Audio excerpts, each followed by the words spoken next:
Hi hello friends, welcome back to MRL study studio ಚಾನಲ್ಗೆ ತಮಗೆಲ್ಲರಿಗೂ ಸ್ವಾಗತಿಸುತ್ತಾ ನಾನು ಇವತ್ತಿನ ತರಗತಿಯಲ್ಲಿ ದೈಹಿಕ ಶಿಕ್ಷಣ ಶಿಕ್ಷಕರ ಒಂದು ಪಠ್ಯಕ್ರಮಕ್ಕೆ ಸಂಬಂಧಪಟ್ಟಂತಹ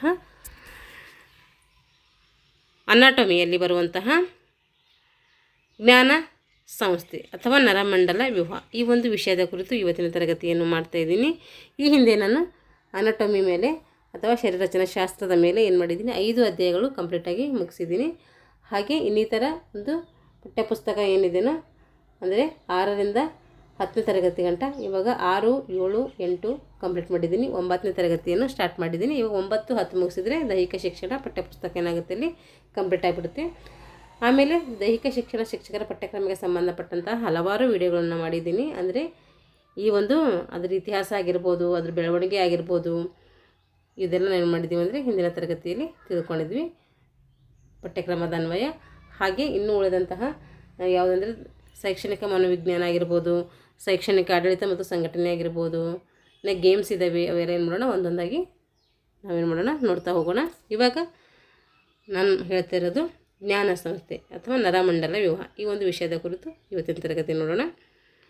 ನರವ್ಯೂಹ ಏನು ಮಾಡ್ತಂದರೆ ಮುಖ್ಯವಾಗಿ 3 ಒಂದು ಘಟಕಗಳಿಂದ ಕಾರ್ಯವನ್ನು ಮಾಡ್ತೈತೆ. ಎಷ್ಟು ಘಟಕಗಳಿಂದ? 3 ಘಟಕಗಳಿಂದ ತನ್ನ ಕಾರ್ಯವನ್ನು ಮಾಡ್ತೈತೆ. ಈಗ ಆ 3 ಘಟಕಗಳು ಯಾವ್ಯಾವು ಹಾಗಾದರೆ ಅಂತಂದರೆ, ಒಂದು ಗ್ರಾಹಕಗಳು, ಇನ್ನೊಂದು ವಾಹಕಗಳು, 3ನೇದು ಬಂದುಬಿಟ್ಟು ನಿರ್ವಾಹಕ ಘಟಕಗಳು. ಈ 3 ಘಟಕಗಳು ಏನು ಮಾಡ್ತೈತೆ ಅಂದರೆ ಈ ಒಂದು ನರವ್ಯೂಹ ಏನು ಮಾಡ್ತೈತೆ ಕಾರ್ಯವನ್ನು ನಿರ್ವಹಿಸ್ತೈತೆ. ಆ ಒಂದು ಆಧಾರವಾಗಿಟ್ಕೊಂಡು ಆ ಬೇಸ್ ಮೇಲೆ ಏನು ಮಾಡ್ತೈತೆ ತನ್ನ ಕೆಲಸವನ್ನು ಮಾಡ್ತಾ ಇರ್ತೈತೆ. ಪರಿಸರದಿಂದ ಉಂಟಾಗುವ ಮತ್ತು ದೇಹದಲ್ಲಿ ಉಂಟಾಗುವಂತಹ ಪ್ರಚೋದನೆಗಳನ್ನು ಸ್ವೀಕರಿಸುವ ಅಂಗಗಳಿಗೆ ಏನಂತ ಕರಿತೀವಿ ನಾವು ಅಂತಂದರೆ ಗ್ರಾಹಕಗಳು ಅಂತೇಳಿ ಕರಿತೀವಿ. ಗ್ರಾಹಕಗಳಂದರೆ ಏನು ಅಂತಂದು ನಾವು ತಿಳ್ಕೊಬೇಕಾದ್ರೆ, ಪರಿಸರದಲ್ಲಿ ಏನೇನು ಉಂಟಾಗ್ತವೋ ಅದು ಮತ್ತು ದೇಹದಲ್ಲಿ ಉಂಟಾಗುವಂತಹ ಪ್ರಚೋದನೆಗಳು, ಪರಿಸರದಲ್ಲಿ ಮತ್ತು ದೇಹದಲ್ಲಿ ಉಂಟಾಗುವಂಥ ಪ್ರಚೋದನೆಗಳನ್ನು ಸ್ವೀಕರಿಸುವಂಥ ಅಂಗಕ್ಕೆ ಏನಂತೀವಿ ನಾವು ಗ್ರಾಹಕಗಳು ಅಂತೇಳಿ ಕರಿತೀವಿ. ನೆನ್ಪಿಟ್ಕೋಬೇಕು, ಎಕ್ಸಾಮ್ಗಾಗುವಂಥ ಸಂಭವ ಜಾಸ್ತಿ ಇರ್ತೈತಿ. ಎಲ್ಲ ಜ್ಞಾನೇಂದ್ರಿಯಗಳು ಗ್ರಾಹಕಗಳಾಗಿವೆ. ಏನು ಮಾಡಿದ್ದಾವೆ? ಎಲ್ಲ ಜ್ಞಾನೇಂದ್ರಿಯಗಳು ಏನಾಗಿದ್ದಾವೆ ಅಂತೆ ಗ್ರಾಹಕಗಳಾಗಿ ಕೆಲಸವನ್ನು ಮಾಡ್ತಾ ಇದ್ದಾವೆ. ಹಾಗಾದರೆ ಆ ಜ್ಞಾನೇಂದ್ರಿಯಗಳು ಯಾವ್ಯಾವು ಅಂತಂದರೆ ಕಣ್ಣು, ಮೂಗು, ನಾಲಿಗೆ, ಚರ್ಮ, ಕಿವಿ. 1 ಕಣ್ಣು, 2 ಮೂಗು, 3 ನಾಲಿಗೆ, ಬಾಯಿ ಎಲ್ಲ ಇದು ನಾಲಿಗೆ, 4ನೇ ಬಂದುಬಿಟ್ಟು ಚರ್ಮ, 5ನೇ ಬಂದುಬಿಟ್ಟು ಕಿವಿ. ಕಣ್ಣು, ಮೂಗು, ನಾಲಿಗೆ, ಚರ್ಮ, ಬಾಯಿ ಇವು 5 ಜ್ಞಾನೇಂದ್ರಿಯಗಳು ನೋಡಬೇಕು. ನಮಗೆ ಚೆನ್ನಾಗಿ ನೆನ್ಪಿಟ್ಕೋಬೇಕು. ಇವೇನಾಗಿದ್ದಾವಂತೆ ಎಲ್ಲ ಜ್ಞಾನೇಂದ್ರಿಯಗಳಿಗೆ ಪಂಚೇಂದ್ರಿಯಗಳಂತ ಕೂಡ ಕರಿತೀವಿ. ಯಾಕೆಂದರೆ 5 ಇರುವುದರಿಂದ ಅವಕ್ಕೆ ಪಂಚೇಂದ್ರಿಯ ಅಂತ ಕೂಡ ಕರಿತೀವಿ. ಆ ಎಲ್ಲ ಪಂಚೇಂದ್ರಿಯಗಳು ಅಥವಾ ಜ್ಞಾನೇಂದ್ರಿಯಗಳು ಏನಾಗಿದ್ದಾವೆ ಅಂದರೆ ಗ್ರಾಹಕಗಳು ಆಗಿವೆ. ಯಾಕೆಂದರೆ ಅವು ಏನು ಮಾಡ್ತವೆ? ದೇಹದಲ್ಲಿ ಉಂಟಾಗುವಂಥ ಪ್ರಚೋದನೆಗಳನ್ನು ಸ್ವೀಕರಿಸುವಂಥ ಒಂದು ಅಂಗಗಳಾಗಿರ್ತವೆ. ಅದಕ್ಕೋಸ್ಕರ ಏನಂತ ಕರಿತೀವಿ ಅಂದರೆ ಗ್ರಾಹಕಗಳು ಅಂತೇಳಿ ಕರಿತೀವಿ. ಪ್ರಚೋದನೆಗೆ ಪ್ರತಿಕ್ರಿಯೆಯನ್ನು ವ್ಯಕ್ತಪಡಿಸುವ ಅಂಗಕ್ಕೆ ಏನಂತೀವಿ ಅಂದರೆ ಕಾರ್ಯನಿರ್ವಾಹಕಗಳು. ಪ್ರಚೋದನೆಗೆ ಪ್ರತಿಕ್ರಿಯೆಯನ್ನು ವ್ಯಕ್ತಪಡಿಸುವ ಅಂಗವೇ ಕಾರ್ಯನಿರ್ವಾಹಕಗಳು. ಸ್ನಾಯುಗಳು ಮತ್ತು ಗ್ರಂಥಿಗಳು ಇವೇನು ಕಾರ್ಯನಿರ್ವಾಹಕದಲ್ಲಿ ಬರುವಂತಹ 2 ಅಂಶಗಳು. ಇವಾಗ ಗ್ರಾಹಕಗಳು ಮತ್ತು ನಿರ್ವಾಹಕಗಳಿಗೆ ಸಂಪರ್ಕವನ್ನು ಏರ್ಪಡಿಸಿ ಪ್ರಚೋದನೆಯನ್ನು ಸಾಗಿಸುವಂತಹ ಒಂದು ಅಂಗಾಂಶವೇ ಯಾವುದಪ್ಪ ಅಂದರೆ ಅದು ವಾಹಕ. ಏನು ಮಾಡ್ತದೆ? ಇದು ಗ್ರಾಹಕಗಳು ಮತ್ತು ನಿರ್ವಾಹಕಗಳಿಗೆ ಏನು ಮಾಡ್ತೈತೆ? ಸಂಪರ್ಕವನ್ನು ಹೊಂದಿಸಿ ಏರ್ಪಡಿಸಿ ಪ್ರಚೋದನೆಯನ್ನು ಸಾಗಿಸುವಂಥ ಒಂದು ಅಂಗಾಂಶಕ್ಕೆ ಏನು ಕರಿತೀವಿ ನಾವು? ವಾಹಕ ಅಂತೇಳಿ ಕರಿತೀವಿ. ದೇಹದಲ್ಲಿರುವಂತಹ ನರ ಅಂಗಾಂಶಗಳು ಕಂಡುಬರ್ತವೆ. ಇವಾಗ ಜ್ಞಾನ ಸಂಸ್ಥೆ ನರವ್ಯೂಹದಲ್ಲಿ ಮುಖ್ಯವಾಗಿ 3 ಭಾಗಗಳಿವೆ. ಅವು ಘಟಕಗಳದು. ಇವಾಗ ನೋಡಿರೋದು ಯಾವುದು? ಗ್ರಾಹಕಗಳು, ವಾಹಕಗಳು, ಕಾರ್ಯನಿರ್ವಾಹಕಗಳು. ಅವು ಏನು 3 ಮುಖ್ಯ ಘಟಕಗಳು. ಹಾಗಾದರೆ ಇವಾಗ ಹೇಳ್ತಿರೋದು ಜ್ಞಾನ ಸಂಸ್ಥೆ ನರವ್ಯೂಹದಲ್ಲಿ 3 ಮುಖ್ಯ ಭಾಗಗಳು ಬೇರೆ, ಘಟಕಗಳು ಬೇರೆ. ನೆನ್ಪಿಟ್ಕೋಬೇಕಿದೆ. ಹಾಗಾದರೆ ಭಾಗಗಳು ಯಾವಪ್ಪ ಅಂತಂದರೆ, ಒಂದು ಕೇಂದ್ರ ಜ್ಞಾನ ಸಂಸ್ಥೆ, ಇನ್ನೊಂದು ಪರಿಧಿ ಜ್ಞಾನ ಸಂಸ್ಥೆ, 3ನೇದು ಬಂದುಬಿಟ್ಟು ಸ್ವಯಂ ನಿಯಂತ್ರಕ ಅಥವಾ ಜ್ಞಾನ ಸಂಸ್ಥೆ. ಸ್ವಯಂ ನಿಯಂತ್ರಕ ಜ್ಞಾನ ಸಂಸ್ಥೆ ಅಷ್ಟು ಸೇರಿಸಿ ಒಂದೇ ಇದು. ಇವಾಗ ಮೊದಲನೇದು ಕೇಂದ್ರ ಜ್ಞಾನ ಸಂಸ್ಥೆ, ಸೆಂಟ್ರಲ್ ನರ್ವಸ್ ಸಿಸ್ಟಮ್ ಅಂತೇಳಿ ಕರಿತೀವಿ. ಇದು ಮೆದುಳು ಮತ್ತು ಮೆದುಳು ಬಳಿಯನ್ನು ಹೊಂದಿದೆ. ಕೇಂದ್ರ ಜ್ಞಾನ ಸಂಸ್ಥೆ ಏನು ಹೊಂದಿದೆ ಅಂದರೆ ಮೆದುಳು ಮತ್ತು ಮೆದುಳು ಬಳಿಯನ್ನು ಹೊಂದಿದೆ. ಮೆನೆಂಜೆಸ್ ಎಂಬ 3 ಹೊದಿಕೆಗಳಿಂದ ಆವರಿಸಲ್ಪಟ್ಟಿದೆ.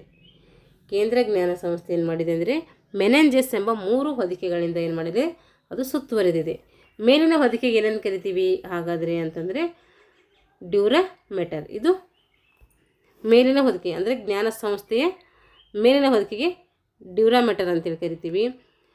ಅದು ದಪ್ಪ ಮತ್ತು ಜಿಗುಟಾದಂಥ ಹೊದಿಕೆಯಾಗಿದೆ. ಅದು ಹೆಂಗಿದೆ ಅಂತಂದರೆ ಅದರ ಗುಣಲಕ್ಷಣ ಅಂತಂದರೆ ದಪ್ಪವಾಗಿದೆ, ಹಾಗೆ ಜಿಗುಟಾದಂಥ ಒಂದು ಹೊದಿಕೆಯನ್ನು ಹೊಂದಿದೆ. ಬಿಳಿಯ ಕೊಲಾಜಿನ್ ಎಂಬ ಎಳೆಗಳನ್ನು ಸಹ ಏನು ಮಾಡಿದೆ, ಇದು ಹೊಂದಿದೆ. ಮಧ್ಯದ ಹೊದಿಕೆಯನ್ನು ನಾವೇನೇನು ಕರಿತೀವಿ ಅಂದರೆ ಅರ್ಕ್ನೋಯ್ಡಾ ಅಂಥೇಳಿ ಕರಿತೀವಿ. ಏನೇನು ಕರಿತೀವಿ, ಮಧ್ಯದ ಹೊದಿಕೆಯನ್ನು ಅರ್ಕ್ನೋಯ್ಡಾ ಅಂಥೇಳಿ ಕರಿತೀವಿ. ಇದು ಡ್ಯೂರಾಮೆಟರ್ ಮತ್ತು ಪಯೋಮೆಟರ್ ಮಧ್ಯದಲ್ಲಿ ಕಂಡುಬರ್ತೈತೆ. ಅರ್ಕ್ನೋಯ್ಡಾ ಎಲ್ಲಿ ಕಂಡುಬರ್ತದ ಅಂತಂದರೆ ಅದು ಡ್ಯೂರಾಮೆಟರ್ ಮತ್ತು ಪಯೋಮೆಟರ್ನಲ್ಲಿ ಅದರ ಮಧ್ಯಭಾಗದಲ್ಲಿ ಏನು ಮಾಡ್ತೈತಿ, ಅರ್ಕ್ನೋಯ್ಡಾ ಕಂಡುಬರ್ತೈತಿ. ಅತ್ಯಂತ ಒಳಗಿನ ಪದರ ಪಯೋಮೆಟರ್. ಹೊರಗಿನ ಪದರ ಕೇಳಿದ್ರೆ ಡ್ಯೂರಾಮೆಟರ್, ಒಳಗಿನ ಪದರ ಕೇಳಿದ್ರೆ ಪಯೋಮೆಟರ್. ಯಾವುದು, ಪಯೋಮೆಟರ್. ಇದು ಏನು ಮಾಡ್ತಂದರೆ ಮೆದುಳು ಮತ್ತು ಮೆದುಳು ಬಳ್ಳಿಗೆ ಅಂಟಿಕೊಂಡಿರುವಂತಹ ಸೂಕ್ಷ್ಮವಾದ ಒಂದು ಪದರ ಆಗಿದೆ. ಈ ಪಯೋಮೆಟರ್ ಹೆಂಗಿದೆ ಅಂದರೆ ಇದು ಮೆದುಳು ಮತ್ತು ಮೆದುಳು ಬಳ್ಳಿಗೆ ಅಂಟಿಕೊಂಡಿರುವಂಥ ಒಂದು ತೆಳುವಾದಂತಹ ಒಂದು ಪದರ ಆಗಿದೆ. ಮೆದುಳಿಗೆ ಬೇಕಾದಂತಹ ರಕ್ತದ ಪೂರೈಕೆಯನ್ನು ಕೂಡ ಏನು ಮಾಡ್ತೈತಿ, ಪಯೋಮೆಟರ್ ಒದಗಿಸ್ತೈತಿ. ಈ ಪದರಗಳ ನಡುವೆ ಸೆರಿಬ್ರೋ ಸ್ಪೈನಲ್ ಎಂಬ ದ್ರವವನ್ನು ಕಂಡುಬರ್ತೈತಿ. ಈ ಪೊರೆಗಳ ಮಧ್ಯೆ ಏನು ಮಾಡ್ತೈತೆ ಅಂದರೆ ಈ ಪದರಗಳ ಮಧ್ಯೆ ನೋಡ್ರಿ, ಈ ದ್ರವವು ಅಂದರೆ ಯಾವ ದ್ರವ ಅದು, ಸೆರಿಬ್ರೋ ಸ್ಪೈನಲ್ ಎಂಬ ದ್ರವ ಏನು ಮಾಡ್ತದೆ ಅಂದರೆ ಮೆದುಳು ಮತ್ತು ಮೆದುಳು ಬಳ್ಳಿಯನ್ನು ಗಾಯಗಳಿಂದ ಏನು ಮಾಡ್ತೈತಿ, ರಕ್ಷಣೆ ಮಾಡ್ತೈತಿ.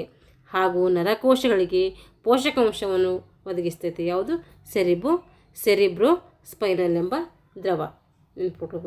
ಇಂಪಾರ್ಟೆಂಟ್ ಇದು. ಈ ದ್ರವವು ಮೆದುಳಿನಿಂದ ಮೆದುಳು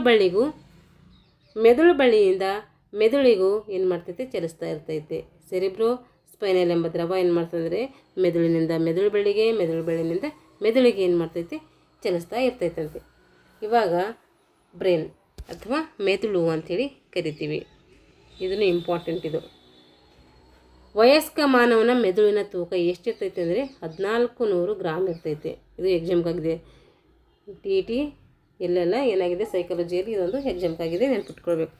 ವಯಸ್ಕ ಮಾನವನ ಮೆದುಳಿನ ತೂಕ ಎಷ್ಟಿರ್ತೈತಪ್ಪ, ಎಷ್ಟು ಗ್ರಾಮ್ ಇರುತ್ತೆ ಅಂತಂದರೆ ಅದು 1400 ಗ್ರಾಮ್ ಇರ್ತೈತಿ. ಹಾಗಾದರೆ ಶಿಶುವಿನ ಮೆದುಳಿನ ತೂಕ ಎಷ್ಟಿರ್ತದೆ ಅಂದರೆ 370ರಿಂದ 400 ಗ್ರಾಮ್ ಇರ್ತೈತಿ. 370ರಿಂದ 400 ಗ್ರಾಮ್ ಏನಿರ್ತದೆ ಶಿಶುವಿನ ಮೆದುಳಿನ ತೂಕ ಇರ್ತೈತಿ.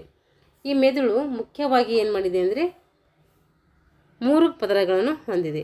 3 ಪದರಗಳು ಯಾವೆಂದರೆ ಒಂದು ಮುಮ್ಮೆದುಳು, ಮಧ್ಯ ಮೆದುಳು, ಹಿಮ್ಮೆದುಳು. ಮುಖ್ಯ 3 ಭಾಗಗಳಿಂದ ಏನಾಗಿದೆ, ಮೆದುಳು ರಚನೆಗೊಂಡಿದೆ. ಮಾನಸಿಕ ಕ್ರಿಯೆಗಳನ್ನು ನಡೆಸುವಂಥ ಸಾಮರ್ಥ್ಯವನ್ನು ಹೊಂದಿದ್ದು ತಲೆಬುರುಡೆಯ ರಕ್ಷಣೆಯನ್ನು ಕೂಡ ಏನು ಮಾಡ್ತೈತಿ. ಯಾವುದು, ಮೆದುಳು ಏನು ಮಾಡ್ತೈತಿ, ಇದು ಮಾನಸಿಕ ಕ್ರಿಯೆಗಳನ್ನು ನಡೆಸುವಂತಹ ಸಾಮರ್ಥ್ಯವನ್ನು ಕೂಡ ಯಾವುದಂದ್ರೆ ನಾವು ಯಾವುದೇ ಒಂದು ಕೆಲಸ ಮಾಡಬೇಕಾದ್ರೆ ಫಸ್ಟ್ ನಾವು ಎದಕ್ಕೆ ಕೆಲಸ ಕೊಡ್ತೀವಿ ಅಂದರೆ ಮೆದುಳಿಗೆ ಕೊಡ್ತೀವಿ. ನಮ್ಮ ಎಲ್ಲೇ ಕೈ ಟಚ್ ಆಗಿರ್ಬೋದು, ನಮ್ಮ ದೇಹದ ಯಾವುದೇ ಪಾರ್ಟಿಗೆ ಟಚ್ ಆಗಿದ್ರೆ ನಾವೇನು ಮಾಡ್ತೈತೆ, ಅದು ಸಡನ್ಲಿಸಿ ಮೆದುಳಿಗೆ ಏನು ಮಾಡ್ತೈತೆ, ಮಾಹಿತಿಯನ್ನು ರವಾನೆ ಮಾಡ್ತೈತೆ. ಅದಕ್ಕೋಸ್ಕರ ಏನು ಮಾಡ್ತೀವಿ ಅಂದರೆ ಮಾನಸಿಕ ಕ್ರಿಯೆ ನಡೆಸುವಂಥ ಸಾಮರ್ಥ್ಯ ಮೆದುಳು ಅಂಥೇಳಿ ನಾವು ಕರಿತೀವಿ. ತಲೆಬುರುಡೆಯ ರಕ್ಷಣೆಯನ್ನು ಕೂಡ ಏನು ಮಾಡ್ತೈತಿ, ಈ ಮೆದುಳು ಮಾಡ್ತೈತೆ. ಹಾಗಾದರೆ ಮುಮ್ಮೆದುಳು 3 ವಿಧಗಳು ನೋಡಿದೇವಲ್ಲ, ಮುಮ್ಮೆದುಳು, ಮಧ್ಯ ಮೆದುಳು, ಹಿಮ್ಮೆದುಳು. ಇವಾಗ ಮುಮ್ಮೆದುಳು ಅಂದ್ರೇನು, ಫೋರ್ ಬ್ರೈನ್ ಅಂತೇಳಿ ಕರಿತೀವಿ. ಇದರಲ್ಲಿ ಮತ್ತೆ ಏನು ಮಾಡ್ತೀವಿ, 2 ಪ್ರಕಾರವನ್ನು ನೋಡ್ತೀವಿ. ಇದರಲ್ಲಿ ಮುಮ್ಮೆದುಳಿನಲ್ಲಿ ಮತ್ತೆ 2 ಪ್ರಕಾರ. ಒಂದು ಮಹಾಮಸ್ತಿಷ್ಕ, ಸೆರೆಬ್ರಮ್ ಅಂತೇಳಿ ಕರಿತೀವಿ. ಡಯನ್ಸೆಫಾಲನ್ ಇದು ಬಂದ್ಬಿಟ್ಟು 2ನೇದು. ಇನ್ನು ಮುಮ್ಮೆದುಳಿನಲ್ಲಿ ಮುಖ್ಯವಾಗಿ 2 ಭಾಗಗಳು, 2 ಕೂಡ ನಾವು ನೆನ್ಪಿಟ್ಕೋಬೇಕು. ಇವಾಗ ಮಹಾಮಸ್ತಿಷ್ಕ ನೋಡಮ್ಮ, ಇದು ಮೆದುಳಿನ ಅತ್ಯಂತ ದೊಡ್ಡ ಭಾಗ. ಮೆದುಳಿನ ಅತಿ ದೊಡ್ಡ ಭಾಗ ಯಾವುದು ಅಂತ ಎಕ್ಸಾಮ್ ಕೇಳಿದ್ರೆ ಅದು ಮಹಾಮಸ್ತಿಷ್ಕ. ಇದರ ಹೊರಮೈಯಲ್ಲಿ ಏನಿದ್ದಾವೆ, ನರಕೋಶಗಳಿದ್ದಾವೆ. ಏನಿದ್ದಾವೆ, ಇದರ ಹೊರಮೈಯಲ್ಲಿ ನರಕೋಶಗಳಿದ್ದು ಇದು ಯಾವ ವಸ್ತುವಿನಿಂದ ರಚನೆಯಾಗಿದೆ ಅಂದರೆ ಬೂದು ವಸ್ತುವಿನಿಂದ ರಚನೆಯಾಗಿದೆ. ಇದನ್ನು ಇಂಪಾರ್ಟೆಂಟ್. ಯಾವ ವಸ್ತು ಅಂತ ಕೇಳಬಹುದು, ಬೂದು ವಸ್ತುವಿನಿಂದ ಏನಾಗಿದೆ, ಮಹಾಮಸ್ತಿಷ್ಕ ರಚನೆಯಾಗಿದೆ. ಇದನ್ನು ಕಾರ್ಟೆಕ್ಸ್ ಅಂತ ಕೂಡ ಕರೀತಾರೆ. ಏನಂತ ಕರೀತಾರೆ, ಇದಕ್ಕೆ ಕಾರ್ಟೆಕ್ಸ್ ಅಂತೇಳಿ ಕೂಡ ಕರೀತಾರೆ. ಇದರ ಆಳವಾದ ಭಾಗದಲ್ಲಿ ನರಕೋಶದ ತಂತುಗಳು ಇದ್ದು ಬಿಳಿ ವಸ್ತು ಇದೆ. ಏನಿದೆ, ಇದರ ಆಳವಾದಂತಹ ಒಂದು ಭಾಗದಲ್ಲಿ ನರಕೋಶದ ತಂತುಗಳು ಕಂಡುಬರ್ತವೆ. ಇದು ಬಿಳಿ ವಸ್ತು ಇದೆ. ಇದಕ್ಕೆ ಏನಂತ ಕರಿತೀವಿ ಅಂದರೆ ಮೆಡುಲಾ ಅಂತೇಳಿ ಕರಿತೀವಿ. ಏನಂತ ಕರಿತೀವಿ, ಇದಕ್ಕೆ ಮೆಡುಲಾ ಅಂಥೇಳಿ ಕರಿತೀವಿ. ಇಂಪಾರ್ಟೆಂಟ್ ಇದನ್ನು. ಮಹಾಮಸ್ತಿಷ್ಕದ ವಿಸ್ತೀರ್ಣ ಹೆಚ್ಚಾಗಿರುವುದರಿಂದ, ಅಂದರೆ ಮಹಾಮಸ್ತಿಷ್ಕದ ವಿಸ್ತೀರ್ಣದಿಂದ ಅದು ಸರ್ಫೆಕ್ಸ್ ಜಾಸ್ತಿ ಇರುವುದರಿಂದ ಏನಾಗುತ್ತಂದರೆ ಪ್ರಜ್ಞೆ, ಬುದ್ಧಿಶಕ್ತಿ, ಜ್ಞಾಪಕ ಶಕ್ತಿ, ಊಹಾಶಕ್ತಿ ಏನು ಮಾಡ್ತೇವೆ ಕಾರಣಬದ್ಧವಾಗಿ ಆಲೋಚಿಸುವ ಶಕ್ತಿ, ಸಂವೇದನೆಗಳು ಮತ್ತು ನಿರ್ಧಾರ ತೆಗೆದುಕೊಳ್ಳುವಂತಹ ಶಕ್ತಿಯ ಕೇಂದ್ರ ಯಾವುದಪ್ಪ ಅಂದರೆ ಅದು ಮಹಾಮಸ್ತಿಷ್ಕ. ಏನು ಮಾಡಿದೆ ಇದು ಮಹಾಮಸ್ತಿಷ್ಕವು ವಿಶಾಲವಾದಂಥ ಒಂದು ಪ್ರದೇಶ ಹೊಂದಿರುವುದರಿಂದ ಅಲ್ಲಿ ಪ್ರಜ್ಞೆ ಇರುತ್ತೆ, ಮತ್ತು ಬುದ್ಧಿಶಕ್ತಿ ಇರುತ್ತೆ, ಜ್ಞಾಪಕ ಶಕ್ತಿ ಇರುತ್ತೆ, ಊಹಾಶಕ್ತಿ ಅಂದರೆ ಕಲ್ಪನಾ ಶಕ್ತಿ ಇರುತ್ತೆ.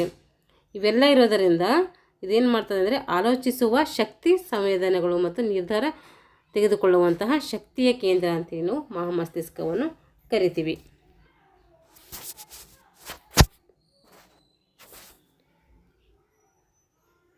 ಇವು ಜ್ಞಾನೇಂದ್ರಿಯಗಳಿಂದ ಬಂದಂತಹ ಸಂದೇಶವನ್ನು ಪಡೆದು ಅವುಗಳ ಮೂಲಕ ಪರಿಸರವನ್ನು ವೀಕ್ಷಿಸಲು ಏನು ಮಾಡ್ತವೆ ಸಹಕಾರಿಯಾಗ್ತವೆ. ಇವೇನು ಜ್ಞಾನೇಂದ್ರಿಯಗಳು ಹೇಳಿದಲ್ಲ, ಕಣ್ಣು, ಕಿವಿ, ಮೂಗು, ನಾಲಿಗೆ, ಚರ್ಮ ಅಂತೇಳಿ ಅವು 5 ಜ್ಞಾನೇಂದ್ರಿಯಗಳಿಂದ ಏನು ಮಾಡ್ತೈತೆ ಬಂದಂತಹ ಮಾಹಿತಿಯನ್ನು ಪಡೆದುಕೊಂಡು ಅವುಗಳ ಮೂಲಕ ಏನು ಮಾಡ್ತೈತೆ ಪರಿಸರವನ್ನು ವೀಕ್ಷಣೆ ಮಾಡಲಿಕ್ಕೆ ಅಥವಾ ನೋಡಲಿಕ್ಕೆ ಏನು ಮಾಡ್ತೇವೆ ಸಹಾಯಕ ಮಾಡ್ತೈತೆ. ಈಗ ಡಯನ್ ಸೆಫೆಲನ್ ಮಧ್ಯದ ಮೆದುಳಿನ ಮುಂದೆ ಏನು ಮಾಡ್ತೈತೆ ಅದರ ಮೇಲೆ ಕಂಡು ಬರ್ತೈತೆ. ಇದು ಎಲ್ಲಿ ಕಂಡು ಬರ್ತದೆ ಅಂದರೆ ಮಧ್ಯ ಮೆದುಳು ಹೇಳಿದವಲ್ಲ, ಆ ಮಧ್ಯದ ಮೆದುಳಿನ ಮುಂದೆ ಏನು ಮಾಡ್ತೈತೆ ಡಯನ್ ಸೆಫೆಲನ್ ಕಂಡು ಬರ್ತೈತೆ. ಇದನ್ನು ಮೇಲ್ಭಾಗದ ಎಪಿಥಲಮಸ್ ಅಂತೇಳಿ ಕರಿತೀವಿ. ಏನು ಕರಿತೀವಿ ಇದಕ್ಕೆ ಮೇಲ್ಭಾಗದ ಎಪಿಥಲಮಸ್ ಅಂತೇಳಿ ಕರಿತೀವಿ. ಮಧ್ಯಭಾಗದಲ್ಲಿರುವಂಥದ್ದು ಥಲಾಮಸ್, ಹಾಗೆ ಕೆಳಭಾಗದಲ್ಲಿರುವುದು ಹೈಪೋಥಲಾಮಸ್ ಎಂಬ 3 ಭಾಗಗಳನ್ನಾಗಿಡಲಾಗಿದೆ, ವಿಂಗಡಣೆ ಮಾಡಲಾಗಿದೆ. ಹೈಪೋಥಲಾಮಸ್ ದೇಹದ ಉಷ್ಣತೆ, ನೀರಿನ ಸಮತೋಲನೆ, ಆಹಾರಾಪೇಕ್ಷೆ, ನಿದ್ರೆ ಮುಂತಾದ ಕ್ರಿಯೆಗಳನ್ನು ಏನು ಮಾಡ್ತದೆ ಇದು ನಿಯಂತ್ರಣ ಮಾಡ್ತೈತೆ. ಏನು ಮಾಡ್ತೈತೆ ಹೈಪೋಥಲಾಮಸ್ ದೇಹದ ಉಷ್ಣತೆ ಆಗಿರ್ಬೋದು, ನೀರಿನ ಸಮತೋಲನೆ ಆಗಿರ್ಬೋದು, ಆಹಾರಾಪೇಕ್ಷೆ ಆಗಿರ್ಬೋದು ಅಂದರೆ ಆಹಾರವನ್ನು ಪಡೆದುಕೊಳ್ಳುವಂಥ ವಿಧಾನ ಆಗಿರ್ಬೋದು, ನಿದ್ರೆ ಆಗಿರ್ಬೋದು ಮುಂತಾದ ಕಾರ್ಯಗಳೇನು ಮಾಡ್ತೈತೆ ಇದು ಡಯನ್ ಸೆಫೆಲಿನ್ ಏನು ಮಾಡ್ತೈತೆ ನಿಯಂತ್ರಣ ಮಾಡ್ತೈತೆ. ಇದು ಸ್ವಯಂ ನಿಯಂತ್ರಕ ನರವ್ಯೂಹದ ಹತೋಟಿಯನ್ನು ಇದು ಮಾಡಿದೆ ಹೊಂದಿದೆ. ಅಂದರೆ ತಂತಾನೇ ಏನು ಮಾಡ್ತೈತೆ ಸ್ವಯಂ ನಿಯಂತ್ರಕ ಅಂದರೆ ತಂತಾನೇ ಇದು ನೋಡೋದು ನಿಯಂತ್ರಣ ಮಾಡ್ಬೋದು. ಇನ್ನೊಂದರ ಕಂಟ್ರೋಲ್ ಇದ್ಕೊಂಡು ನಿಯಂತ್ರಣ ಮಾಡಿದ್ರೆ ಇದೇನು ಮಾಡ್ತೈತೆ ಸ್ವತಂತ್ರವಾಗಿ ನಿಯಂತ್ರಣವನ್ನು ಮಾಡ್ತೈತೆ ಅಂತ ಅರ್ಥ. ಇವಾಗ ಮಧ್ಯದ ಮೆದುಳು ಮಹಾಮಸ್ತಿಷ್ಕ ನೋಡಿದ್ದೀವಿ. ಇವಾಗ ಮಧ್ಯ ಮೆದುಳು ನೋಡೋಣ. ಮಹಾಮಸ್ತಿಷ್ಕ ಮತ್ತು ಅನುಮಸ್ತಿಷ್ಕಕ್ಕೂ ಏನಿದೆ ಮಹಾಮಸ್ತಿಷ್ಕ ಮತ್ತು ಅನುಮಸ್ತಿಷ್ಕಕ್ಕೂ ಸಂಬಂಧ ಏರ್ಪಡಿಸುವಂತಹ ನರತಂತುಗಳಿಂದ ಕೂಡಿದ ಸಣ್ಣ ಭಾಗವೇ ಏನಂತ ಕರಿತೀವಿ ಮಧ್ಯದ ಮೆದುಳು ಅಂತೇಳಿ ಕರಿತೀವಿ. ಮಹಾಮಸ್ತಿಷ್ಕ ಮತ್ತು ಅನುಮಸ್ತಿಷ್ಕ ಏನು ಮಾಡ್ತೈತೆ ಸಂಬಂಧ ಏರ್ಪಡಿಸುವಂಥ ನರತಂತುಗಳು ಇರ್ತಾವಲ್ಲ, ಆ ನರತಂತುಗಳಿಂದ ಕೂಡಿದಂಥ ಒಂದು ಭಾಗಕ್ಕೆ ಏನಂತೀವಿ ಮಧ್ಯದ ಮೆದುಳು ಅಂತೇಳಿ ಕರಿತೀವಿ. ಇದೇನು ಮಾಡ್ತದೆ ಅಂದರೆ ಹಿಮ್ಮೆದುಳಿನಿಂದ ಮುಮ್ಮೆದುಳಿಗೆ ಸಂದೇಶವನ್ನು ಸಾಗಿಸಲು ಸಹಾಯ ಮಾಡುತ್ತದೆ. ಏನು ಮಾಡ್ತೈತೆ ಇದು ಹಿಮ್ಮೆದುಳಿನಿಂದ ಮುಮ್ಮೆದುಳಿಗೆ ಸಂದೇಶವನ್ನು ಸಾಗಿಸುವಂಥ ಕೆಲಸ ಯಾವ್ದು ಮಾಡ್ತದೆ ಅದು ಮಧ್ಯ ಮೆದುಳು ಮಾಡ್ತೈತೆ. ಶರೀರದ ಸಮತೋಲನ ಮತ್ತು ಕಣ್ಣುಗಳ ಚಲನೆಯನ್ನು ಕೂಡ ಏನು ಮಾಡ್ತೈತಿ ನಿಯಂತ್ರಣ ಮಾಡ್ತೈತಿ. ಏನು ಮಾಡ್ತೈತಿ ಇದು ಶರೀರದ ಸಮತೋಲನ ಮತ್ತು ಕಣ್ಣುಗಳ ಚಲನೆಯನ್ನು ಕೂಡ ಮಧ್ಯದ ಮೆದುಳು ನಿಯಂತ್ರಣಕ್ಕೆ ತರ್ತೈತೆ. 3ನೇದು ಬಂದುಬಿಟ್ಟು ಹಿಮ್ಮೆದುಳು, ಹಿಂಡ್ ಬ್ರೈನ್ ಅಂತೇಳಿ ಕರಿತೀವಿ ಇದಕ್ಕೆ. ಇದು ಫಾನ್ಸ್ ಅನುಮಸ್ತಿಷ್ಕ ಮತ್ತು ಮೆಡುಲಾ ಅಬ್ಲಾಗೇಟ ಎಂಬ ಭಾಗಗಳಿಂದ ಕೂಡಿದೆ. ಹಿಮ್ಮೆದುಳು ಯಾವ್ಯಾವ ಭಾಗಗಳಿಂದ ಕೂಡಿದೆ ಅಂದರೆ ಫಾನ್ಸ್, ಅನುಮಸ್ತಿಷ್ಕ, ಮೆಡುಲಾ ಅಬ್ಲಾಗೇಟ್ ಈ 3 ಭಾಗಗಳಿಂದ ಏನು ಮಾಡಿದೆ ಇದು ರಚನೆಯಾಗಿದೆ. ಯಾವುದು ಹಿಮ್ಮೆದುಳು. ಇವಾಗ ಫಾನ್ಸ್ ಅಂದರೆ ಏನು ಅಂತ ನೋಡೋಣ. ಫಾನ್ಸ್ ಇದು ಅನುಮಸ್ತಿಷ್ಕದ ಕೆಳಗೆ ಕಂಡುಬರ್ತದೆ. ಎಲ್ಲಿ ಕಂಡುಬರ್ತದೆ ಇದು ಅನುಮಸ್ತಿಷ್ಕದ ಕೆಳಗೆ. ಇದು ಬೂದು ಮತ್ತು ಬಿಳಿ ವಸ್ತುಗಳಿಂದ ಏನಾಗಿದೆ ರಚನೆಯಾಗಿದೆ. ಮಸ್ತಿಷ್ಕಕ್ಕೆ ಅನುಮಸ್ತಿಷ್ಕ ಮತ್ತು ಮೆಡುಲದ ನಡುವಿನ ಸಂಪರ್ಕ ಮಧ್ಯವರ್ತಿಯಾಗಿ ಏನು ಮಾಡ್ತದೆ ಕೆಲಸ ಮಾಡ್ತದೆ. ಮಹಾಮಸ್ತಿಷ್ಕಕ್ಕೆ ಮತ್ತು ಅನುಮಸ್ತಿಷ್ಕಕ್ಕೆ ಮೆಡುಲದ ನಡುವಿನ ಏನು ಮಾಡ್ತೈತೆ ಸಂಪರ್ಕ ಒಂದು ಮಧ್ಯವರ್ತಿಯಾಗಿ ಕೆಲಸವನ್ನು ಮಾಡುವಲ್ಲಿ ಏನು ಮಾಡ್ತೈತೆ ಫಾನ್ಸ್ ಸಹಕಾರಿಯಾಗ್ತೈತೆ. ಮಹಾಮಸ್ತಿಷ್ಕ, ಅನುಮಸ್ತಿಷ್ಕ ಮತ್ತು ಮೆಡುಲದ ನಡುವೆ ಏನು ಮಾಡ್ತೈತೆ ಸಂಪರ್ಕ ಮಾಡುವಂತಹ ಒಂದು ಮಧ್ಯವರ್ತಿಯಾಗಿ ಇದು ಕೆಲಸ ಮಾಡ್ತೈತಿ. ಅದು ಯಾವುದಪ್ಪ ಅಂದರೆ ಫಾನ್ಸ್. ಆಹಾರ ಅಗಿಯುವುದಾಗಿರ್ಬೋದು, ಉಸಿರಾಟದ ಮುಖದ ಭಾವಕ್ರಿಯೆಗಳ ಹತೋಟಿಯನ್ನು ಹೊಂದಿದೆ. ಏನು ಮಾಡಿದೆ ಇದು ಅಂದರೆ ಫಾನ್ಸು ಆಹಾರ ಅಗಿಯೋದಾಗಿರ್ಬೋದು, ಆಹಾರ ಅಗಿದು ತಿಂತೀವಲ್ಲ ಅದು ಅಗಿಯೋದಾಗಿರ್ಬೋದು, ಉಸಿರಾಟ ಮುಖದ ಭಾವಕ್ರಿಯೆಗಳನ್ನು ಹತೋಟಿಯಲ್ಲಿ ಏನು ಮಾಡ್ತೈತೆ ಇದು ಫಾನ್ಸ್ ಇಟ್ಕೊಳ್ತೈತಿ, ತನ್ನ ಹತೋಟಿಯಲ್ಲಿ ಇಟ್ಕೊಳ್ತೈತಿ. ಹಾಗೂ ಮೆದುಳಿನಿಂದ ಹೊರಡುವ 12 ಜೊತೆ ಮೆದುಳು ನರಗಳಲ್ಲಿ 5, 6, 7 ಮತ್ತು 8 ಇವು 8ನೆಯ ಮೆದುಳು ನರಗಳನ್ನು ಇದರಿಂದ ಹೊರಡ್ತವೆ. ಯಾವುದು 5, 6, 7 ಮತ್ತು 8 ಇವು 8ನೇ ಇವು ನರಗಳು ಏನು ಮಾಡ್ತಾವೆ ಅಂತಂದರೆ ಈ ಫಾನ್ಸ್ ಮೂಲಕನೇ ಏನು ಮಾಡ್ತವೆ ಹೊರಡ್ಲಿಕ್ಕೆ ಸಿದ್ಧವಾಗಿರ್ತವೆ. ಇದು ಫಾನ್ಸ್ ತಿಳ್ಕೊಂಡಿವಿ. ಇವಾಗ ಅನುಮಸ್ತಿಷ್ಕ. ಈ ಅನುಮಸ್ತಿಷ್ಕ ಎಲ್ಲಿರ್ತದೆ ಅಂದರೆ ಮಹಾಮಸ್ತಿಷ್ಕದ ಕೆಳಗೆ ಇದೆ. ಫಾನ್ಸ್ ಎಲ್ಲಿದೆ? ಅನುಮಸ್ತಿಷ್ಕದ ಕೆಳಗೆ ಇದೆ. ಆದರೆ ಮಹಾಮಸ್ತಿಷ್ಕ ಎಲ್ಲಿದೆ ಅಂದರೆ ಅದು ಅನುಮಸ್ತಿಷ್ಕದ ಕೆಳಗೆ ಕಂಡುಬರ್ತೈತೆ. ಡ್ಯೂರಾಮೆಟರ್ದ ಬೆಂಟೋರಿಯಮ್ ಸೆರೆಬೆಲ್ಲಮ್ ಏನು ಮಾಡ್ತೈತೆ ಅಂದರೆ ಮಹಾಮಸ್ತಿಷ್ಕ ಮತ್ತು ಅನುಮಸ್ತಿಷ್ಕವನ್ನು ಬೇರ್ಪಡಿಸ್ತೈತಿ. ಮೆಟರ್ದ ಬೆಂಟೋರಿಯಮ್ ಸೆರೆಬೆಲ್ಲಮ್ ಏನು ಮಾಡ್ತೈತೆ ಅಂದರೆ ಮಹಾಮಸ್ತಿಷ್ಕ ಮತ್ತು ಅನುಮಸ್ತಿಷ್ಕವನ್ನು ಏನು ಮಾಡ್ತೈತಿ ಬೇರ್ಪಡನೆ ಮಾಡ್ಲಿಕ್ಕೆ ಇದು ಸಹಾಯಕ ಮಾಡ್ತೈತಿ. ಇದರ ಮೇಲ್ಪದರವು ಬೂದು ವಸ್ತುವಿನಾಗಿದೆ. ಇದನ್ನು ಕೂಡ ಬೂದು ವಸ್ತು, ಆಲ್ಮೋಸ್ಟ್ ಮೆದುಳೆಲ್ಲ ಬೂದು ವಸ್ತುವಿನಿಂದ ಇರ್ತೈತೆ. ಒಳಭಾಗವು ಬಿಳಿ ವಸ್ತುವಿನಿಂದಾಗಿದೆ. ಒಳಭಾಗ ಕೇಳಿದರೆ ಬಿಳಿ ವಸ್ತು. ದೇಹದ ಸಮತೋಲನ, ಸ್ನಾಯುಗಳ ಸಂಕೋಚನ, ವಿಕಸನ. ಸ್ನಾಯುಗಳ ಸಂಕೋಚನ ಅಂದರೆ ಕುಗ್ಗೋದು, ವಿಕಾಸನ ಅಂದರೆ ಹಿಗ್ಗೋದು. ಈ ಹೊಂದಾಣಿಕೆಯನ್ನು ಕೂಡ ಏನು ಮಾಡ್ತದೆ ಅಂದರೆ ಅನುಮಸ್ತಿಷ್ಕ ಮಾಡ್ತೈತೆ. ಇವಾಗ ಮೆಡುಲಾ ಅಬ್ಲಾಂಗೇಟ ಇದು ಏನು ಕೆಲಸ ಮಾಡ್ತದೆ ನೋಡೋಣ. ಮಹಾಮಸ್ತಿಷ್ಕದ ಕೆಳಗೆ ಅನುಮಸ್ತಿಷ್ಕದ ಮುಂಭಾಗದಲ್ಲಿ ಏನು ಮಾಡ್ತೈತಿ ಈ ಮೆಡುಲಾ ಅಬ್ಲಾಂಗೇಟ ಕಂಡುಬರ್ತೈತಿ. ಅದರ ಮಧ್ಯೆ ಮಹಾಮಸ್ತಿಷ್ಕದ ಕೆಳಗೆ ಮತ್ತು ಅನುಮಸ್ತಿಷ್ಕದ ಮುಂಭಾಗದಲ್ಲಿ ಏನು ಮಾಡ್ತೈತಿ ಇದು ಕಂಡುಬರ್ತೈತಿ. ಇದು ಮುಂಡಭಾಗದಲ್ಲಿ ಅಂದರೆ ಮೆದುಳು ಬಳ್ಳಿಯಾಗಿ ಏನು ಮಾಡ್ತೈತಿ ಇದು ಮುಂದುವರಿತದೆ.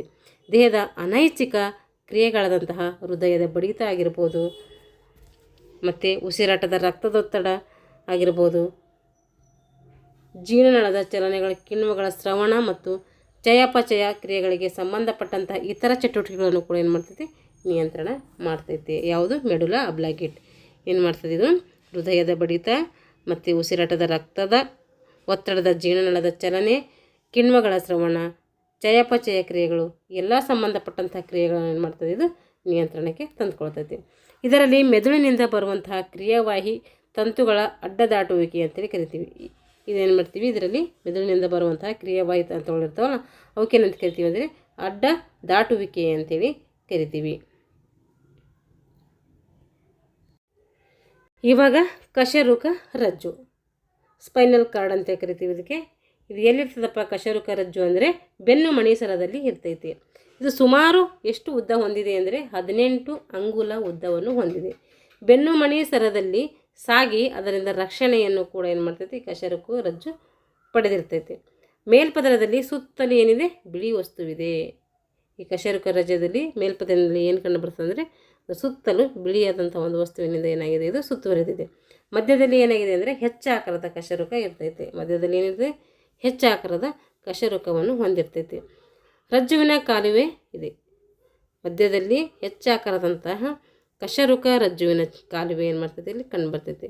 ಇದರಲ್ಲಿ ಸೆರೆಬ್ರೋ ಸ್ಪೈನಲ್ ಎಂಬ ದ್ರವವನ್ನು ಕೂಡ ಕಂಡುಬರ್ತೈತಿ. ಇದರಲ್ಲಿ ಕಶೇರುಕ ರಜ್ಜದಲ್ಲಿ ಏನು ಮಾಡ್ತೀವಿ ಸೆರೆಬ್ರೋ ಸ್ಪೈನಲ್ ಎಂಬ ದ್ರವವನ್ನು ಕೂಡ ಇಲ್ಲಿ ಮಾಡ್ತದೆ ಕಂಡುಬರ್ತೈತೆ.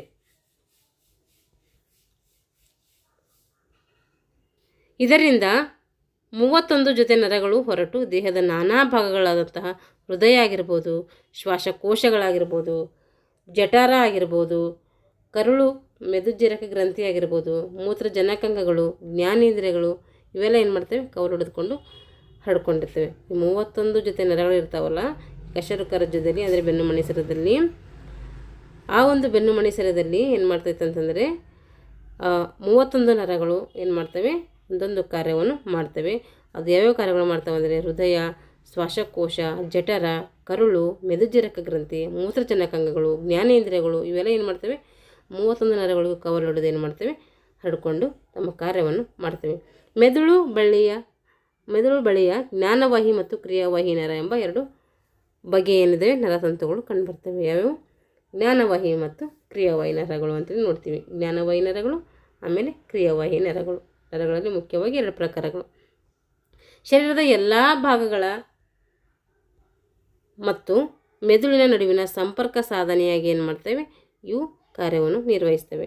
ಹಾಗೂ ಪರವರ್ತಿತ ಪ್ರತಿಕ್ರಿಯೆಗಳಿಂದ ಕೈ ಕಾಲುಗಳ ಮತ್ತು ಇತರ ಅಂಗಗಳ ಚಲನೆಯನ್ನು ಕೂಡ ಹೊಂದಾಣಿಕೆಯನ್ನು ಮಾಡ್ತಾಯಿದೆ. ಯಾವುದು ಇದು? ಕಶೇರುಕ ರಜ್ಜು. ಎಷ್ಟು ಕಾರ್ಯ ಕಶೇರುಕ ರಜ್ಜುದಾಯಿತು. ಇವಾಗ ಪರವರ್ತಿತ ಪ್ರತಿಕ್ರಿಯೆ, ರಿಫ್ಲೆಕ್ಷನ್ ಅಂತೇಳಿ ಇಂಗ್ಲೀಷಲ್ಲಿ ಕರಿತೀವಿ. ಅದಕ್ಕೆ ನಾವು ಮೆದುಳು ಬಳ್ಳಿಯ ಈ ಕ್ರಿಯೆಯೇ ಕೇಂದ್ರವಾಗಿದೆ. ಮೆದುಳು ಬಳ್ಳಿಯಲ್ಲಿರುವಂಥ ಈ ಕ್ರಿಯೆ ಏನು ಮಾಡ್ತೈತೆ, ಅದಕ್ಕೆ ಮುಖ್ಯವಾದಂಥ ಅಂದರೆ ಸೆಂಟ್ರ್, ಅದೇ ಯಾವುದು? ಪರವರ್ತಿತ ಪ್ರತಿಕ್ರಿಯೆಯನ್ನು ಮೆದುಳು ಬಳ್ಳಿಗೆ ಅಂದರೆ ಸೆಂಟ್ರಲೈಸೇಷನ್ ಅಂದರೆ ಅದು ಮಧ್ಯವರ್ತಿಯಾಗಿ ಏನು ಮಾಡ್ತೈತೆ, ಅದೇ ಕೇಂದ್ರ, ಮುಖ್ಯವಾಗಿ ಅದೇ ಕಾರ್ಯವನ್ನು ಮಾಡ್ತೈತೆ. ಪ್ರಚೋದನೆಗೆ ತಾನಾಗಿ ಉಂಟಾಗುವಂಥ ಪ್ರತಿಕ್ರಿಯೆಗೆ ಏನಂತೀವಿ ಅಂದರೆ ಪರವರ್ತಿತ ಪ್ರತಿಕ್ರಿಯೆ ಅಂತೇಳಿ ಕರಿತೀವಿ. ಹಾಗಾದರೆ ಪರವರ್ತಿತ ಪ್ರತಿಕ್ರಿಯೆ ಅಂದರೆ ಏನು ಅಂತಂದರೆ, ಪ್ರಚೋದನೆಗೆ ಏನು ಮಾಡ್ತೈತೆ, ತಾನಾಗಿ ಪ್ರಚೋದನೆಯನ್ನು ಮೂಡ್ತೈತೆ. ಅದಕ್ಕೋಸ್ಕರ ಏನಂತೀವಿ? ಪರವರ್ತಿತ ಪ್ರತಿಕ್ರಿಯೆ ಅಂತೇಳಿ ಅದಕ್ಕೆ ಕರಿತೀವಿ. ಇವಾಗ ಪರಿಧಿ ನರವ್ಯೂಹ, ಇದರಲ್ಲಿ 12 ಏನಿದ್ದಾವೆ ಮೆದುಳು ನರಗಳು ಕಂಡುಬರ್ತವೆ. ಅದರಲ್ಲಿ ಪರಿಧಿ ನರವ್ಯೂಹದಲ್ಲಿ ಮೆದುಳಿನಿಂದ ಹೊರಡುವಂಥ 12 ಜೊತೆ ಮೆದುಳಿನ ನರಗಳು ಏನು ಮಾಡ್ತವೆ, ಇದರಲ್ಲಿ ಕಂಡುಬರ್ತವೆ. ಮೆದುಳು ಬಳ್ಳಿಯಿಂದ ಹೊರಡುವ 31 ಜೊತೆ ನರಗಳನ್ನು ಕೂಡ ಏನು ಮಾಡಿದೆ, ಇದು ಪರಿಧಿ ನರವ್ಯೂಹ ಹೊಂದಿದೆ. ನರಗಳಲ್ಲಿ ಮತ್ತೆ ಮುಖ್ಯವಾಗಿ ಏನು ಮಾಡ್ತೀವಿ, ನಾವು 3 ವಿಧಗಳನ್ನು ಕಾಣ್ತೀವಿ. ಒಂದು ಜ್ಞಾನವಾಹಿ ನರ, ಕ್ರಿಯಾವಾಹಿ ನರ, ಮಿಶ್ರ ನರಗಳು, 3 ವಿಧಗಳು. ಹಾಗಾದರೆ ಜ್ಞಾನವಾಹಿ ನರ ಅಂದರೆ ಏನಂದರೆ, ಜ್ಞಾನೇಂದ್ರಿಯಗಳಿಂದ ಬಂದ ಸಂದೇಶವನ್ನು ಏನು ಮಾಡ್ತೈತೆ, ಕಾರ್ಯನಿರ್ವಾಹಕ ಘಟಕಗಳಿಗೆ ಸಾಗಿಸ್ತೈತೆ.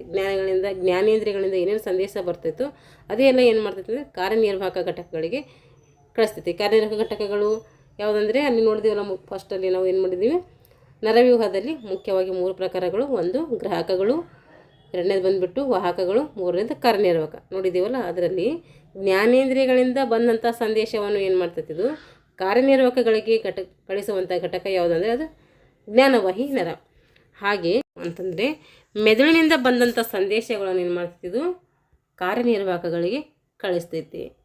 ಅದನ್ನು ಕೂಡ ಜ್ಞಾನವಾಹಿ ನರ ಕೂಡ ಜ್ಞಾನೇಂದ್ರಿಯಗಳಿಂದ ಬಂದಂತಹ ಸಂದೇಶವನ್ನು ಏನು ಮಾಡ್ತೈತೆ, ಕಾರ್ಯನಿರ್ವಾಹಕ ಕಳಿಸ್ತದೆ. ಅಂದರೆ ಕಾರ್ಯನಿರ್ವಾಹಕ ಸೇಮ್ ಇಲ್ಲಿ, ಅಲ್ಲಿ ಜ್ಞಾನೇಂದ್ರಿಯಗಳಿಂದ ಬರ್ತೈತೆ ಸಂದೇಶ. ಇದು ಎಲ್ಲಿಂದ ಬರ್ತಂದರೆ ಮೆದುಳಿನಿಂದ ಬರ್ತೈತೆ. ಕ್ರಿಯಾವಾಹಿ ನರದಲ್ಲಿ ಮೆದುಳಿನಿಂದ ಬಂದರೆ, ಜ್ಞಾನವಾಹಿ ನರದಲ್ಲಿ ಜ್ಞಾನದಿಂದ ಬರ್ತೈತೆ.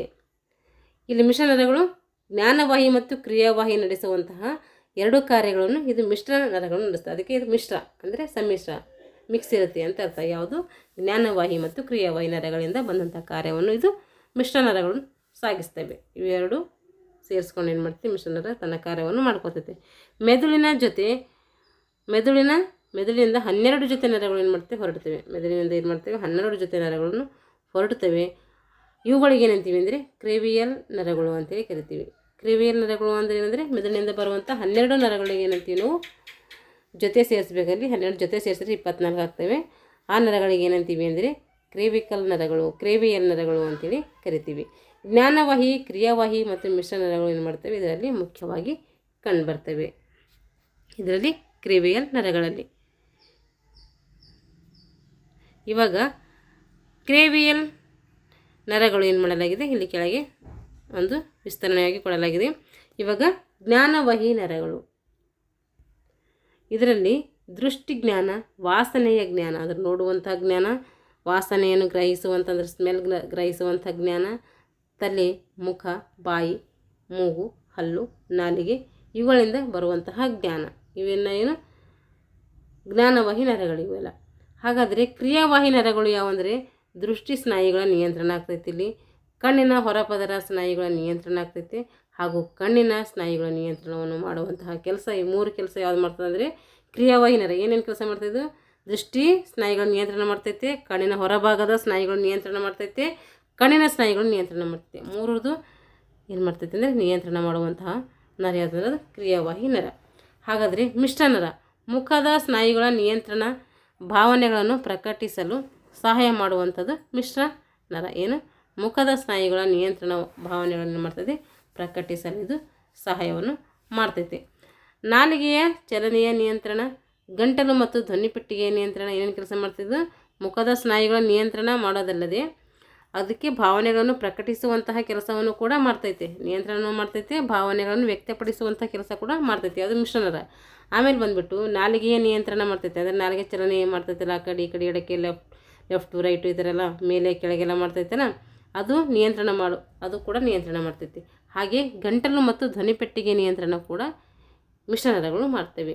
ಗಂಟಲಿನ ಸ್ನಾಯುಗಳ ನಿಯಂತ್ರಣವನ್ನು ನಾಲಿಗೆ ಹಿಂಭಾಗದ ರಸಜ್ಞಾನ ತರುವುದು, ಹೃದಯ, ಶ್ವಾಸನಳಿಕೆ, ಜಠರ, ಯಕೃತ್, ಮೆದುಜೀರಕ, ಕರುಳುಗಳ ನಿಯಂತ್ರಣ, ಇವೆಲ್ಲ ನಿಯಂತ್ರಣ ಮಾಡುವಂತಹ ಕಾರ್ಯವನ್ನು ಮಿಶ್ರನರಗಳು ಮಾಡ್ತೇವೆ. ಹೃದಯ ಕಂಟ್ರೋಲ್ ಮಾಡುತ್ತೆ, ಶ್ವಾಸನಳಿಕೆ ನಿಯಂತ್ರಣ ಮಾಡುತ್ತೆ, ಜಠರ, ಯಕೃತ್ತು, ಮೆದುಜೀರಕ ಗ್ರಂಥಿ, ಗಂಟಲು, ಧ್ವನಿ, ಗಂಟಲಿನ ಸ್ನಾಯು, ಮುಖದ ಸ್ನಾಯುಗಳು, ಇವೆಲ್ಲದನ್ನು ನಿಯಂತ್ರಣ ಮಾಡುವುದು ಯಾವುದಪ್ಪ ಅಂದರೆ ಅದು ಮಿಶ್ರನರ. ಇವೆಲ್ಲದರ ಕುರಿತು ಮಾಡ್ತದೆ ನಿಯಂತ್ರಣ ಮಾಡ್ತೈತಿ. ಇಲ್ಲಿಗೆ ಏನಾಯ್ತಂದರೆ ಇಷ್ಟು ಸಾಕು, ಮುಗಿಸ್ತೀನಿ. ಮೆದುಳಿನ ಬಗ್ಗೆ ತಿಳ್ಕೊಂಡಿದ್ದೀವಲ್ಲ, ಮುಂದಿನ ತರಗತಿಯಲ್ಲಿ ಏನು ಮಾಡೋಣ, ಮೆದುಳು ಬಳ್ಳಿಯ ಬಗ್ಗೆ ಸಂಕ್ಷಿಪ್ತವಾಗಿ ತಿಳಿದುಕೊಳ್ಳೋಣ. ಯಾಕೆಂದರೆ ವಿಡಿಯೋ ಇವಾಗೆ 20 ಮಿನಿಟ್ಸ್ ಮೇಲೆ ಆಗ್ತಾಯಿದೆ, ಅದಕ್ಕೆ ಲೆಂದಿ ಆಗ್ತೈತೆ, ಸಾಕು. ಮುಂದಿನ ತರಗತಿಯಲ್ಲಿ ಮುಂದುವರಿದ ಒಂದು ವಿಷಯದ ಕುರಿತು ನೋಡೋಣ. ಯಾರ್ಯಾರು ಇನ್ನು ನಮ್ಮ ಚಾನಲ್ ಸಬ್ಸ್ಕ್ರೈಬ್ ಮಾಡ್ಕೊಂಡಿರೋ ದಯವಿಟ್ಟು ಚಾನಲನ್ನು ಸಬ್ಸ್ಕ್ರೈಬ್ ಮಾಡಿಕೊಂಡು ವಿಡಿಯೋ ಇಷ್ಟ ಆಗಿದ್ದರೆ ಲೈಕ್ ಆ್ಯಂಡ್ ಶೇರ್ ಮಾಡಿ ಅಂತ ಹೇಳ್ತಾ, ಥ್ಯಾಂಕ್ಸ್ ಫಾರ್ ವಾಚಿಂಗ್.